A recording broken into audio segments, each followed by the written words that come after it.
ये function math में इस्तेमाल होता है और ये उनके लिए यूज़ होता है जो ज्योमेट्री और अलजेब्रा वगैरह में काम करते हैं। ये फंक्शन दिए गए नंबर का अक्सीन को कैलकुलेट करता है और एंगल वैल्यू को रिटर्न करता है जो कि रेडियंस होती है, जो कि P I is equal upon two और पी आई अपॉन टू वगैरह।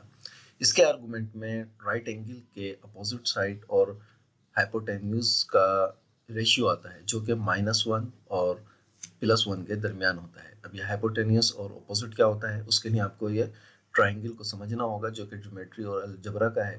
तो ये तो एक्सेल की क्लास है। इसके बाद ये फंक्शन रेडियंस में ट्राइंगल का एंगल रिटर्न करता है। इसकी हम मिसालें देखते हैं तो समझ में आएगा। ये हमारे पास नॉर्मल नंबर हैं।